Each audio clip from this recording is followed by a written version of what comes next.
back to your story corner. Today, my dad's here, and happy St. Patrick's Day. Today, he will be reading Am Lucille Ball. Yep, we're going to read it together. Yeah.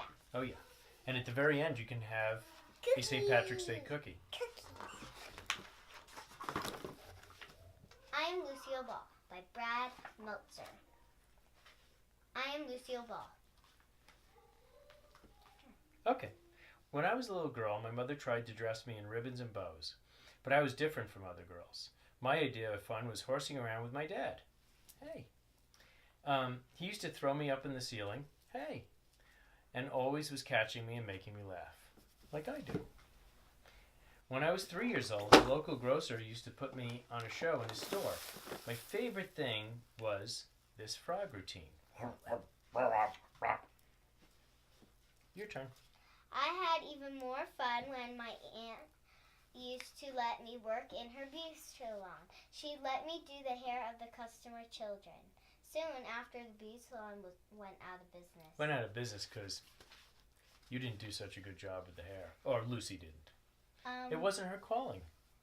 Anyway, but my childhood wasn't all goofiness and games. When I was 7 years old, I went to live with my grandmother Peterson.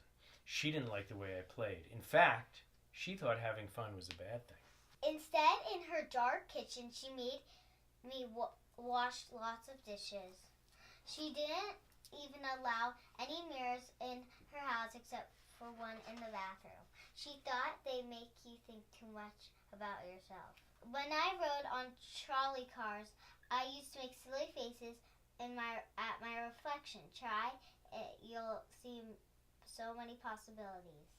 To Grandmother Peterson, little girls weren't supposed to be bold, sassy, or silly. All the things you are. I'm not sassy. A little bit sassy. Oh, you're being sassy now. Anyway, as punishment, she'd send me to the bed before sundown. I still remember laying there hearing all these kids playing outside. But no matter how tough those days were, I had one thing to get me through it. My sense of humor. On rainy days, I'd play on the back porch and make dolls out of clothespins. Gave them all personalities. She had so much personality, it's amazing. I'm sure she could give them all personalities. You wouldn't believe the adventures we had. My shows only got bigger. When I was 8, my mom moved us to a 3-bedroom house that was right by an amusement park. That's right, a real amusement park. I'd act out movies in our backyard. My friends and little brother were the co-stars. If they weren't there, I'd pretend the chicken coop was my castle. Our chickens would be my royal army. By the time I was 12, I realized there was a real power in making people laugh. The principal at my school, a man named Bernard Drake, realized it too. He was the very first person to label my wild and fun behavior as talent. I took his advice. The next year, a friend and I put on our first amateur production, a play called Charlie's Aunt. It was the very first time I felt that wonderful feeling that comes from getting laughs on real stage. How much did I love it to have that starring role. I sold the tickets, swept up after, and even turned out the lights. No matter what your dream is, if you want it, you have to work for it. So that's what I did. Was I a bit too enthusiastic? Sometimes. When I was 15, during one musical, I did a dance. With so much excitement, I fell into the orchestra pit and dislocated my arm. Boom! In the picture, it looks like it fell into a tuba. No, I think she did fall into a tuba.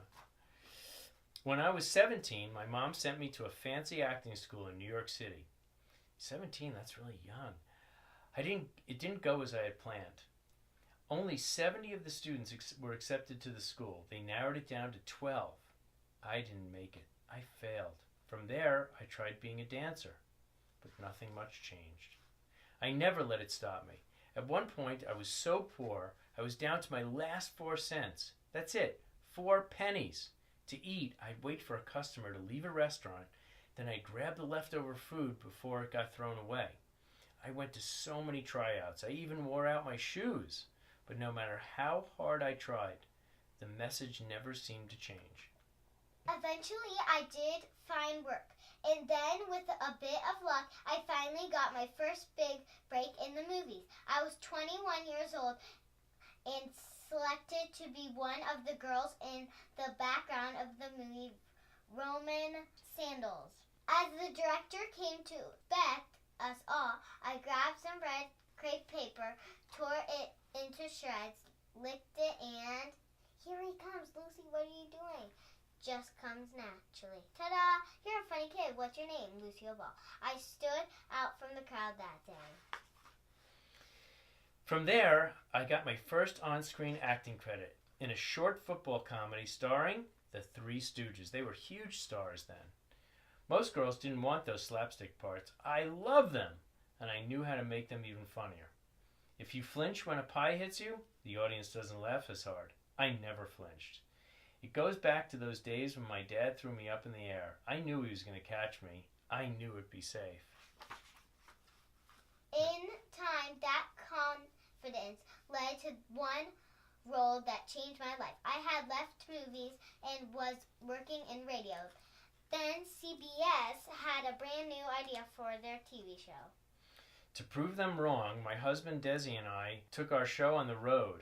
They wanted to do one thing, we were going to do another. We turned it into a vaudeville act. Vaudeville was an odd kind of show with lots of funny skits in front of a live audience. It became such a big hit, CBS decided it was ready for TV. He asked for one thing, to film the show in front of the live audience. Hearing that audience, people at home would really feel the laughter. The TV network was worried about the cost of film. They said it would be too expensive, so we made a deal. They could pay us less money, but the show would belong to us. On September 8th, 1951, the bleachers filled up by 8 p.m. I Love Lucy was ready to go, and there was nothing proper about it. Every episode, Lucy and Ricky, along with their best friends, Ethel and Fred, would get into a crazy adventure. Every week, America turned in to see what Lucy was up to. They wanted to see what new trouble she would get in and how funny she would be. And they wanted to see who else would show up. They had famous guest stars like Harpo Marx and Superman. That's right, Superman. Between 1952 and 1953, that was a little bit before you were born. Just a little bit. It was actually before Daddy was born. Unbelievable.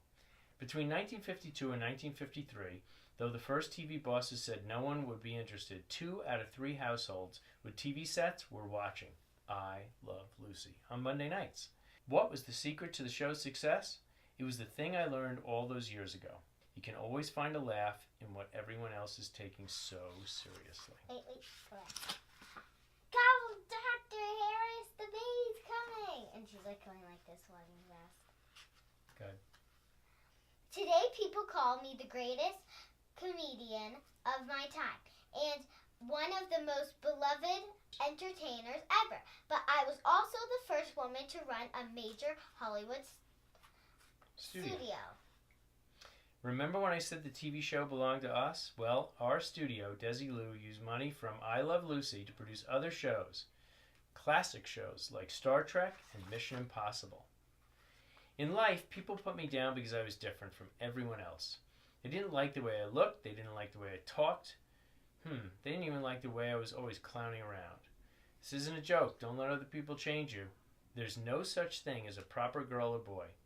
Be true to who you are. Go look in the mirror when someone puts you down. That's who'll pick you back up. When you get sad, that's who'll help you laugh it off. To find happiness in life, you have to do what you do best. Trust me on this. Every time you look in the mirror, your possibilities will be endless. I am Lucille Ball. Am I? No. You are. It's the bug. Oh, right. I am Lucille Ball. I believe that humor can take on anything. We all need laughter, every single one of us, and for the best comedy, people have to believe in you, but for that to happen, you have to believe in yourself. I Love Lucy wasn't just the title of the show. It was my most important life lesson. In this world, the person you need to love most is you. Love yourself first and everything falls into line. Lucille Ball. Oh, that's great. I think you have an Irish joke. Yeah. Let's hear it. Let's hear it. Before I'm gonna open these. that- I'm gonna open these Shamrock cookies. Before that, I No, need to first get you read my your joke. pen. Look at those Knock, cookies. knock. Who's there? Iris. Irish who? Iris, you would open the door now. Oh, I like that one. Irish, you would eat a cookie. Iris, you did. Irish, you'd eat a cookie. I would, indeed. A shamrock. Cookie, good. That's good. Bye. Bye. See you next time on Cheers Toy Corner.